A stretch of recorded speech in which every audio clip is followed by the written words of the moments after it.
कैसे हो मेरे प्यारे दोस्त। मैं योगेश कुमार आपके अपने परिवार सरकारी नौकरी वाले यूट्यूब चैनल पर आपका स्वागत करता हूं। तो बताएंगे सभी बच्चे कैसे हैं। आशा करता हूं एकदम स्वस्थ होंगे, मस्त होंगे, लाजवाब होंगे और अच्छी तैयारी कर रहे होंगे।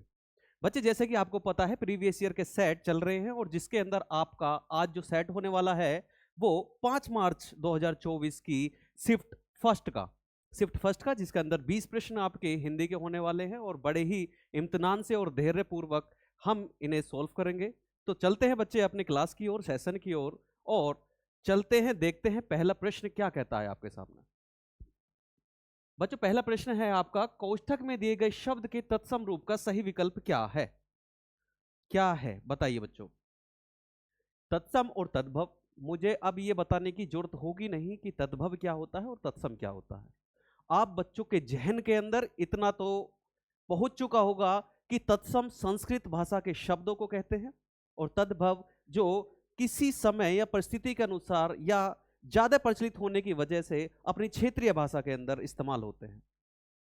तो बच्चे यहां पर पहला जो क्वेश्चन है, कोष्ठक में दिए गए शब्द का तत्सम रूप का सही विकल्प बताइए।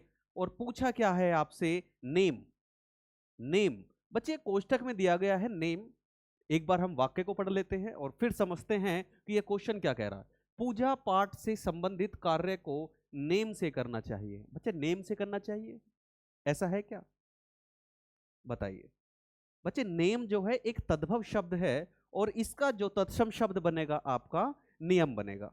आप कहेंगे सर जी हाँ बिल्कुल आप सही कह रहे हो, नियम ही इसका, हमने भी सोचा था इसका आंसर नियम ही होने वाला है और नियम बिल्कुल ठीक हो जाता है। बच्चों आपका यही आंसर है, विकल्प नंबर 2 बिल्कुल ठीक है। ठीक है बच्चों, आवाज में कोई प्रॉब्लम तो नहीं आ रही? मनोज एक बार टेस्ट कर लेना जरा, आवाज सही आ रही है बच्चों? ओके चलो। बच्चे प्रतिदिन, प्रतिदिन की बात करूं तो ये प्रतिदिन जो शब्द है बच्चों वो तत्सम शब्द है। तत्सम, इसे हम तत्सम कहेंगे। बात रही हमेशा और मन की, ये दोनों के दोनों तद्भव शब्द होते हैं बच्चों। तद्भव, इन्हें क्या कहा जाता है? तद्भव शब्द कहते हैं। चलिए अगले क्वेश्चन की ओर चलते हैं बच्चों। अगला क्वेश्चन क्या है? देखिए ये एक वाक्य दिया हुआ है आपके सामने, 2 से 3 लाइन है और इन दोनों से तीनों लाइनों के बीच में कुछ ना कुछ ऐसी गलती है जो आपको ढूंढनी है और ढूंढते ही आप विकल्प के अंदर कोई सा भी जो ऑप्शन सही होगा उसे लगाएंगे बच्चों। बताइए। प्रदूषण और ग्लोबल वार्मिंग से युक्त वातावरण में सकारात्मक बदलावों को लाने के लिए विद्यार्थियों के रूप में किसी परदेश से युवा सबसे बड़ी उम्मीद है। अरे बच्चों ये क्या बात हुई ना सर जी, यहां तक तो बिल्कुल ठीक समझ में आ रहा था लेकिन लास्ट वाली लाइन में आपने गड़बड़ करी है कुछ। बच्चों मैंने गड़बड़ नहीं करी है, क्वेश्चन ही ऐसा है। यही तो पता लगाना था कि गलती कहां है और आपको संदेह हो गया कि सर जी जो लास्ट वाली लाइन है किसी प्रदेश से युवा सबसे बड़ी उम्मीद है, जो कि बिल्कुल गलत लिखा हुआ है। ये बात तो आप समझ गए। और ये वाली जो लाइन है बच्चों वो कौन से वाले विकल्प के अंदर है? ये रही, किसी प्रदेश से युवा, मतलब कि विकल्प नंबर 4। विकल्प नंबर 4 बिल्कुल ठीक तो हो जाता है लेकिन सर जी ये तो बताइए कि सही क्या होगा। तो बच्चों मैं आपको बता दूं, देखिए एक बार क्वेश्चन को पढ़ते हैं दोबारा से। प्रदूषण और ग्लोबल वार्मिंग से युक्त वातावरण में सकारात्मक बदलावों को लाने के लिए विद्यार्थियों के रूप में किसी प्रदेश से, बच्चे किसी प्रदेश से नहीं होता, क्या होता है? किसी के लिए, किसी के लिए देश के युवा, किसी के लिए देश के युवा सबसे बड़ी उम्मीद है। या कह सकते हैं किसी भी देश के लिए युवा सबसे बड़ी उम्मीद है। ठीक है बच्चों, ये बिल्कुल इसका ठीक हो जाता है। ठीक है जी, या किसी के लिए भी देश के युवा सबसे बड़ी उम्मीद है। आप समझ चुके होंगे। चलिए प्रश्न नंबर 3 देखिए। प्रश्न नंबर 3 है बच्चों पर्यायवाची शब्द, जो कि शुभ का आपसे पर्यायवाची शब्द पूछा है। शुभ शब्द जो कि आपके जीवन में पता है नहीं कितनी बार ये शब्द आता होगा। किसी भी अच्छे काम को करने के लिए शुभ शब्द का इस्तेमाल सबसे पहले किया जाता है बच्चों। मतलब कि विकल्प नंबर 1 के अंदर मंगल लिखा हुआ है और आगे मुझे पढ़ने की आवश्यकता है नहीं। चलो मंगल के और भी मैं एक दो आपको बता देता हूं लेकिन ज्यादा समय ना लूंगा, एक एक दो दो चीजें सबकी बताता हुआ चलूंगा। मंगल का बच्चों उत्तम कह सकते हैं, उत्तम को मंगल कहा जाता है। उत्तम कह सकते हो आप, अच्छा कह सकते हो। उत्तम है, अच्छा है, मंगलप्रद है। मंगलप्रद है या सुखप्रद है। बच्चे सुखप्रद भी कह सकते हैं आप, ठीक है। उजला का बच्चों, उजला का मतलब उजाला होता है, आप सभी लोग जानते हैं। उजाला है, प्रकाश है। उजाला है, प्रकाश है, रोशनी है। रोशनी है। आलोक भी बच्चों इसे कहा जाता है, आलोक। चलो, विभा भी कह देते हैं, विभा। ये हो गया आपके ज्ञान का। बच्चे पहले भी हमने कई बार अपने जो प्रीवियस ईयर के क्वेश्चन सेट जो हमने अभी तक लगाए हैं उनमें कई बार आ चुका है। ज्ञान का बोध कहते हैं बच्चों, बोध। आत्मज्ञान, आत्मज्ञान कह सकते हैं इसे। बोध है, आत्मज्ञान है बच्चों। जानकारी भी कह सकते हैं, जानकारी। चलिए, महाराजा आप जानते हैं, महाराजा किसे कहते हैं बच्चों? शासक को कहा जाता है, जो शासन चलाता है, ठीक है, शासक कह सकते हैं। या बादशाह को कहा जाता है बच्चों, बादशाह। सुल्तान कह सकते हैं, सुल्तान, ठीक है। महाराजा है, राजा है, शासक है, बादशाह है, सुल्तान है, शहंशाह भी कह सकते हैं बच्चों, अगर कहना चाहो तो। शहंशाह भी इसका एक पर्यायवाची शब्द है। चलिए, चलते हैं अगले क्वेश्चन की ओर। बच्चों, विद्वान, जो कि एक विलोम शब्द आपसे पूछा है, विद्वान का विलोम शब्द आप बताइए। तो विद्वान बच्चों, जिसे काफी चीजों के बारे में जानकारी होती है, ठीक है, जिसे समझदार कहते हैं, उसका विलोम शब्द बच्चों मूर्ख हो जाएगा, मूर्ख हो जाएगा, ठीक है। चलिए, विकल्प नंबर 3 बिल्कुल ठीक है। मर्मज्ञ का क्या होगा बच्चे? यहां पर मैं इनके अर्थ बता देता हूं, जिसके इनके, मेरे कहने का मतलब यह है कि इनके विलोम शब्द नहीं होते। मर्मज्ञ होता है रहस्य जानने वाला, रहस्य जानने वाला। जो व्यक्ति रहस्य को जानता हो उसे बच्चे मर्मज्ञ कहते हैं। महात्मा, जिसकी आत्मा महान हो बच्चों, जिसकी आत्मा महान है। चलिए, और क्या बच्चा बच्चों? परम। परम बच्चों प्रधान को कहा जाता है, परम प्रधान, ठीक है। अगला क्वेश्चन पे चलो बच्चों। दिए गए वाक्य में रेखांकित शब्दों के लिए सही शब्दों वाले विकल्प का चयन करना है। खेती का आधुनिकीकरण करना जरूरी है। बच्चों, यहां पूछा गया है कि कौन सा विकल्पों के अंदर एक ऐसा वाक्य है जो बिल्कुल इसे सही, सही मायने में सही, मतलब कि जो बिल्कुल ठीक ठाक हो, जो ठीक है, जो वाक्य बिल्कुल ठीक है, वो आपसे पूछा है खेती का आधुनिकीकरण करना जरूरी है। बताइए, क्या खेती का आधुनिकीकरण करनी जरूरी है? क्या ये वाक्य सही है, गलत है? तो आप कहेंगे सर जी ये बिल्कुल गलत है, क्योंकि यहां पर करनी ही यहां पर गलत लिखा हुआ है। बिल्कुल बच्चों, ये बिल्कुल गलत है। दूसरा देखिए, खेती का आधुनिकीकरण करना, करना नहीं लिखा हुआ, करने जरूरी है बच्चे। फिर यहां पर करने की मतलब कि वर्तनी गलत लिखी हुई। खेती का आधुनिकीकरण जरूरी है या परिवर्तन की कोई आवश्यकता नहीं है। बच्चे, एक चीज मैं आपको बता दूं कि आधुनिकीकरण का मतलब होता है किसी चीज को आधुनिक रूप में, या आधुनिक रूप में करने की एक क्रिया है। इसके अंदर खुद एक क्रिया समाहित है, और जब क्रिया इसके अंदर समाहित है तो उसके साथ करने का तो प्रयोग बिल्कुल नहीं होने वाला। तो मतलब कि खेती का आधुनिकीकरण जरूरी है, ठीक है। क्योंकि मैंने आपको एक चीज अभी दोबारा से एक बार रिपीट करवा देता हूं कि मैंने आपको बताया कि आधुनिकीकरण के अंदर ही करने की एक क्रिया समाहित है, तो इस वजह से इसके साथ करने, करने वाला शब्द का इस्तेमाल बिल्कुल नहीं किया जाएगा बच्चों। तो इस वजह से विकल्प नंबर 3 आपका ठीक हो जाएगा। प्रश्न नंबर 6 देखिए, एक सार्थक शब्द आपको बताना है। वह सूचना जो सरकार की तरफ से जारी होती है, एक ऐसी सूचना जो गवर्नमेंट के थ्रू जारी होती है, उसे क्या कहा जाता है? क्या उसे अधिकृत कहा जाता है, अधिसूचना, अधिनियम या अध्यादेश? बच्चे, उसे अधिसूचना कहा जाता है। ये तो लगभग लगभग 95% बच्चों को पता होगी, अधिसूचना कहा जाता है बच्चे। लेकिन अधिकृत किसे कहा जाएगा बच्चे? अधिकृत उसे कहा जाता है जो अपने अधिकार में हो, जो अधिकार में हो, ठीक है जी, उसे अधिकृत कहा जाता है, जो अधिकार में हो। अधिनियम क्या होता है बच्चे? अधिनियम आपने पॉलिटिकल पढ़ी होगी, पॉलिटिकल साइंस, उसके अंदर जो सबसे ज्यादा शब्द का प्रयोग किया जाता है, या बच्चे जो एलएलबी के विद्यार्थी हैं उनके अंदर पता होगी कि अधिनियम शब्द का कहां कहां प्रयोग किया जाता है। बच्चे अधिनियम शब्द का मतलब होता है क्या? क्या है बच्चे? संसद द्वारा पारित कोई कानून, उसे अधिनियम कहते हैं। संसद द्वारा पारित कोई कानून जब आता है तो उसे अधिनियम कहते हैं बच्चों। संसद द्वारा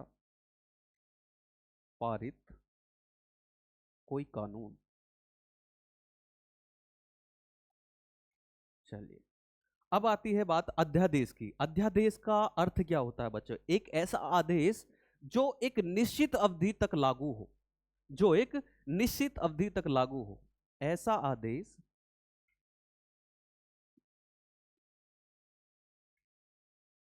जो एक निश्चित लिमिटेड निश्चित अवधि तक लागू हो। ठीक है बच्चों, चलिए ये हो गया आपका। ये क्या आ गया बच्चे? हाँ, अगला क्वेश्चन देखो बच्चों। अगला क्वेश्चन है वही वाला जो कि 2 से 3 क्वेश्चन आपके आ जाते हैं बच्चों। वाक्य के अंदर कोई त्रुटि है, कोई अशुद्धि है तो वो बताइए। मोबाइल फोन हमारे जीवन का अभिन्न अंग हो गया हो, हो गया हो, इसके अभाव को हमारे अनेक महत्वपूर्ण काम रुक जाते हैं। बच्चों यहाँ पर मोबाइल फोन हमारे जीवन का अभिन्न अंग हो गया हो नहीं होता बच्चों, है होता है। पहली चीज तो ये गलत लिखा हुआ है, यहाँ क्या होगा? है। अभिन्न अंग हो गया है, एक मोबाइल की बात की जा रही है यहाँ पे, ठीक है बच्चों। इसके अभाव को यहां पर को का प्रयोग नहीं होगा, यहां को की जगह किसका प्रयोग होगा? से का प्रयोग होगा बच्चों, ठीक है। इसके अभाव से हमारे अनेक महत्वपूर्ण काम रुक जाते हैं। मोबाइल फोन हमारे जीवन का अभिन्न अंग हो गया है, इसके अभाव से हमारे अनेक महत्वपूर्ण काम रुक जाते हैं। और ये वाला जो वाक्य है बताइए कौन से वाले विकल्प के अंदर है? देखिए ये विकल्प नंबर 4 के अंदर है, हो गया हो इसके अभाव को हमारे, मतलब कि विकल्प नंबर 4 बिल्कुल ठीक हो जाता है। चलिए अगला क्वेश्चन देखो फटाफट। उचित पर्यायवाची शब्द आपको छांटना है। पूछा क्या गया है आपसे? सौम्य व्यवहार ही मनुष्य को आगे लेकर जाता है। बच्चे इसके अंदर ये आपका कोष्ठक में दिया हुआ था, इसी के बारे में आपसे पूछा है कि सौम्य व्यवहार ही मनुष्य को आगे लेकर जाता है। बच्चे सौम्य का मतलब होता है दुष्ट, या मैं कह सकता हूं जिद्दी। तो ऐसा व्यवहार क्या मनुष्य को लेकर जाएगा आगे? नहीं। क्या होता है बताइए आप? सौम्य दुष्ट नहीं होता बच्चे, दुष्ट नहीं होता बच्चे, सौम्य दुष्ट नहीं होता, इसका विलोम शब्द होता है सौम्य का दुष्ट। लेकिन यहां पर पर्यायवाची शब्द पूछा है तो सौम्य का बच्चे यहां पर नम्र हो जाएगा, नम्र हो जाएगा, बिल्कुल ठीक। सौम्य का नम्र है। अर्चना आप जानते हो, पूजा वेदना, या सॉरी वेदना नहीं वंदना, पूजा है वंदना है। व्यक्त करना मतलब कि किसी के सामने प्रकट करना। और सुरभि, सुरभि का यहां पर अर्थ है बच्चों किसी भी चीज की सुगंध, या ऐसी कोई वस्तु जो सुगंधित हो, जो सुगंध देने वाली हो, उसे कहा जाता है। चलिए अगला क्वेश्चन देखिए। दिए गए वाक्य का वह भाग याद कीजिए जिसमें कोई त्रुटि है। फिर दोबारा से, लेकिन अब की बार 2 लाइन का है, छोटी सी लाइन है, जल्दी से इसका आंसर देना है बच्चों। चाहे तुम अब कुछ भी कहो पर मेरे को यह काम नहीं करना है। बच्चे लैंग्वेज जो है मेरे को मतलब कि यहां पर जो ये सर्वनाम लिखा हुआ है, ये सर्वनाम गलत लिखा हुआ है, अशुद्ध लिखा हुआ है। मेरे की जगह क्या आएगा? मुझको। क्या लिख रहा है? चाहे तुम अब कुछ भी कहो पर मुझको यह काम नहीं करना है, मुझको यह काम नहीं करना है। या मैं कह सकता हूं मुझको की जगह मुझे आप ले लीजिए, पर मुझे यह काम नहीं करना है, यह बिल्कुल सही हो जाता बच्चे। चाहे तुम कुछ भी कहो अब काम नहीं करना, मेरे को ये गलती थी, वो हमने पकड़ ली, जो कि विकल्प नंबर 4 में थी। अगला क्वेश्चन है, अगला क्वेश्चन बच्चों क्या है दे रखा है, आप पढ़िए। दिए गए वाक्य में रेखांकित शब्दों के लिए सही शब्दों वाले विकल्प का चयन कीजिए। यहां पर उच्चारण शुद्ध रखना भाषा की पहली आवश्यकता है, और उच्चारण यहां पर आप देख रहे होंगे कि उच्चारण यहां पर इसकी वर्तनी बिल्कुल गलत है, और जिसकी वर्तनी बिल्कुल सही है बस वही विकल्प उठाकर उस पर टिक लगा देना बच्चों, क्योंकि उच्चारण इस प्रकार लिखा जाता है, उसके अंदर आधा चय फिर पूरा चय आ रण। शुद्ध रखना भाषा की पहली आवश्यकता है, विकल्प नंबर 2। ज्यादा समय नहीं लेंगे, अगला क्वेश्चन देखो। दे रखा है कि कोष्ठक में दिए गए शब्द के विलोम शब्द का सही विकल्प क्या होगा। मेरे पड़ोसी बड़े ही दुर्जन व्यक्ति हैं। दुर्जन बच्चों यहां पर दुष्ट कहा जाता है, दुष्ट समझ रहे हो, जो गलत स्वभाव के व्यक्ति होते हैं उन्हें दुर्जन कहा जाता है।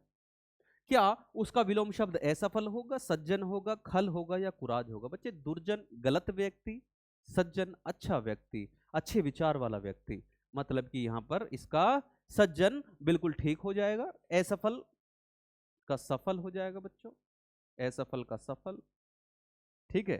खल, खल क्या होता है, खल भी इसका दुष्ट का ही एक पर्यायवाची शब्द है बच्चे, खल का।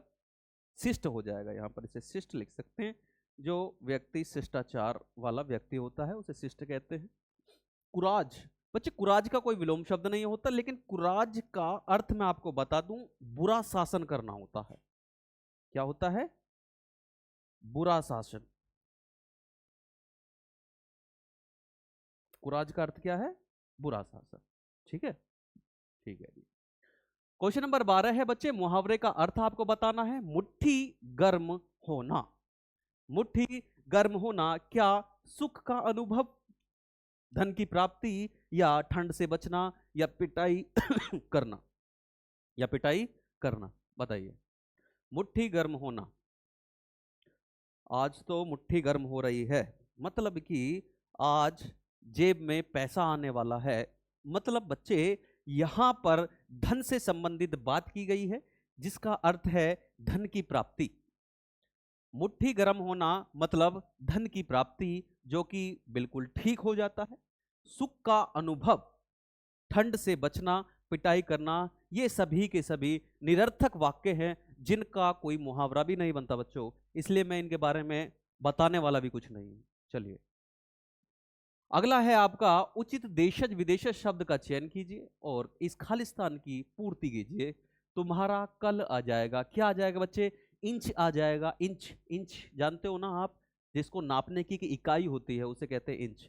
अपील, अपील होता है बच्चे सुनवाई करने के लिए एक भीख मांगना या कहीं पर जाना, ठीक है। ऑर्डर, ऑर्डर आप जानते ही हो किसे कहा जाता है, ठीक है जी, आदेश को कहा जाता है। और मील, एक होता है मिल, एक होता है मील, तो ये मिल है बच्चे। इसके अंदर ये सारे के सारे क्या है, ये सारे के सारे इनमें से आपका आएगा विकल्प नंबर 3, तुम्हारा ऑर्डर कल आ जाएगा। और एक ये अंग्रेजी भाषा का शब्द है बच्चों, अंग्रेजी का।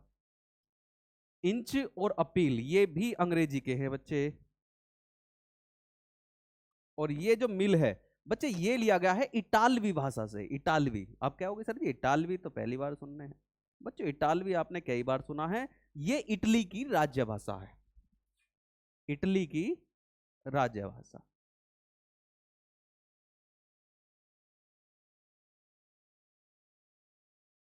ठीक है जी, चले अगले क्वेश्चन की ओर। अगला क्वेश्चन है बच्चों, रिक्त स्थान की पूर्ति कीजिए और भाववाचक संज्ञा वाला शब्द बताइए। वो शब्द जो किसी व्यक्ति की स्थिति की या उसके पदार्थ की या उसकी अवस्था का जो बोध कराते हैं उन्हें भाववाचक शब्द कहते हैं। और भाववाचक शब्द मूल शब्दों से मिलकर बनते हैं बच्चों, जैसे कि लड़ाई, खेलना। अब खेल जो यहां पर है इसका मूल शब्द है खेलना, यहां पर ना एक क्या है, प्रत्यय है जो पीछे लगते हैं, और पीछे लगने की वजह से उसका अर्थ बदल जाता है और वो एक भाववाचक शब्द में प्रकट हो जाते हैं बच्चों। वह बड़ा ही शांत लड़का है, से उसका दूर दूर से कोई नाता नहीं। किससे बच्चों, लड़ाई से, खेलने से। बच्चे शांत बच्चा है तो खेलता तो होगा, बच्चे सभी खेलते हैं। थकना, जब खेलेंगे तो थकेंगे भी। लड़ना, लड़ना लगा के देखिए, वह बड़ा ही शांत लड़का है, लड़ना से। बच्चे यहां लड़ना ठीक है, लेकिन यहां उपयुक्त शब्द नहीं है लड़ना, लड़ाई से आ जाएगा यहां पर। लड़ाई से उसका दूर दूर से कोई नाता नहीं है, मतलब विकल्प नंबर 1 बिल्कुल ठीक। जी हाँ। प्रश्न नंबर 15 देखिए बच्चों, निम्नलिखित प्रश्न में 4 विकल्पों में से उस विकल्प का चयन करना है जो कि लोकोक्ति का सही अर्थ बताता हो। क्या कह रहा है कि छप्पर पर फूंस नहीं, ड्योढ़ी पर नाच। सर जी छप्पर तो सुना है, लेकिन ड्योढ़ी क्या है? तो मैं बता दूं बच्चों, ड्योढ़ी क्या होता है। ड्योढ़ी पर नाच मतलब कि जो हमारा घर होता है, उस घर के बाहर का जो मेन द्वार होता है, जहां से हम घर के अंदर प्रवेश करते हैं, उसके बाहर का जो स्थान है, मतलब कि गली, उस गली के अंदर नाच रहा है। मतलब कि छप्पड़ पर तो फूंस भी नहीं है और गली में नाच रहा है। तो इसका मतलब है बच्चों क्या, धनी व्यक्ति के सब मित्र होते हैं? नहीं जी, इसका मतलब तो ये बिल्कुल नहीं बनता। दिखावटी ठाट बाट परंतु वास्तविकता में कुछ भी नहीं। हाँ बच्चों, ये बिल्कुल इसका ठीक हो जाता है। दिखावटी ठाट बाट है परंतु वास्तविकता में कुछ भी नहीं है। चलो आगे देख लेते हैं, ये तो हमें इसका आंसर मिल चुका है। खुली आंखों से सपने देखकर खुशी व्यक्त करना, इसका मतलब होता है बच्चे दिन में सपने देखना। खुश मतलब खुली आंखों से सपने देख रहा है, मतलब दिन में सपने देख रहा है, दिन में सपने देखना, ये मुहावरा बन जाएगा इसका। अयोग्य के पास योग्य वस्तु का होना, बच्चे अंधे के हाथों बटेर लगना, इसका मुहावरा बन जाता है। अंधे के हाथ बटेर लगना। धनी व्यक्ति के सब मित्र होते हैं, इसका मतलब होता है बच्चों, जिसके पास डोई उसका हर कोई। जिसके पास डोई, डोई पैसे को कहते हैं बच्चों, जिसके पास डोई उसका हर कोई। चलिए एक बार और मैं आपको बता देता हूं, छप्पर पर फूंस नहीं, ड्योढ़ी पर नाच, मतलब कि दिखावटी ठाट बाट परंतु वास्तविकता में कुछ भी नहीं। धनी व्यक्ति के सब मित्र होते हैं, मतलब जिसके पास डोई उसका हर कोई। खुली आंखों से सपने देखकर खुशी व्यक्त करना, मतलब कि दिन में सपने देखना। और अयोग्य के पास योग्य वस्तु का होना, मतलब कि अंधे के हाथ बटेर लगना। चलिए अगला क्वेश्चन बच्चे, आपके 5 क्वेश्चन होंगे जो कि आपके गद्यांश से संबंधित होंगे। ये 4 लाइन आपकी गद्यांश के वाक्य के लिखी हुई हैं, जिनके अंदर बीच बीच में खालिस्तान दिए हुए हैं। बस यही खालिस्तान आपको पढ़ने हैं। किसके आधार पर? वाक्य को पढ़ने के आधार पर। जैसे ही हम डैश के आगरा शहर का नाम सुनते हैं, डैश को मैं खालिस्तान कहता हूं बच्चों। जैसे ही हम डैश के आगरा शहर का नाम सुनते हैं, सबसे पहले हमारे डैश में ताजमहल ही आता है। सफेद, फिर तीसरा खालिस्तान दिया हुआ है, से बना यह महल खालिस्तान है। प्रेम की निशानी है। ताजमहल का निर्माण मुगल, लास्ट खालिस्तान 5वां, शाहजहां ने करवाया था। यह दुनिया के 7 अजूबों में से एक है। चलिए अब क्वेश्चन के पहले जो कि रिक्त पहला है उसको पढ़ लेते हैं। जैसे ही हम, खालिस्तान दे रखा है, के आगरा शहर का नाम सुनते हैं, किसके भैया? भारत के, विश्राम के, दुनिया के, अनोखा। बच्चों आपको पता है भारत के अंदर ही है कौन? एक आगरा शहर, जिसका नाम हम सुनते हैं। तो पहले में क्या आ जाएगा आपका? भारत आ जाएगा। क्या आ जाएगा? भारत।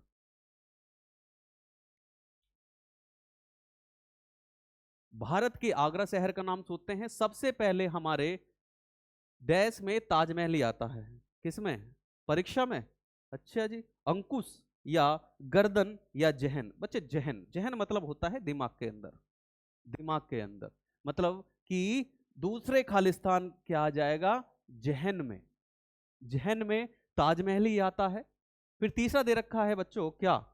सफेद डैश से बना यह महल। सफेद, जैसे ही सफेद आएगा आपके दिमाग में आई, सर जी सफेद तो संगमरमर का बना हुआ है, बिल्कुल। और कुमकुम का, आकाश का, प्रकाश का, ये बिल्कुल निरर्थक शब्द हैं जिनका कोई अर्थ नहीं बनता। संगमरमर से बना यह है बच्चों, यहां क्या आएगा? संगमरमर। संगमरमर से बना यह महल डैश प्रेम की निशानी है। किसकी निशानी है बच्चों? असीम की, कंवल की, कम की या अनेक की? बच्चों असीम होता है, जिसकी कोई सीमा ना हो, जिसकी कोई सीमा ना हो, वो प्रेम की निशानी है। क्या? ताजमहल। जी हाँ बच्चों, मतलब कि खालिस्तान नंबर 4 के अंदर क्या आ जाएगा आपका? असीम आ जाएगा, जिसकी कोई सीमा ना हो। और जिसकी कोई सीमा होती है वो ससीम होता है, वो ससीम होता है। लास्ट क्वेश्चन देखते हैं। लास्ट क्वेश्चन दे रखा है बच्चे, शाहजहां प्रेम की निशानी है, ताजमहल का निर्माण मुगल शासन, बच्चे शासन तो शासन करना एक क्रिया हो जाती है, सजा कोई अर्थ नहीं बनता, शासक राजा महाराजा सुल्तान, जो कि इससे पहले मैंने आपको एक पर्यायवाची शब्द भी लिखवाया था।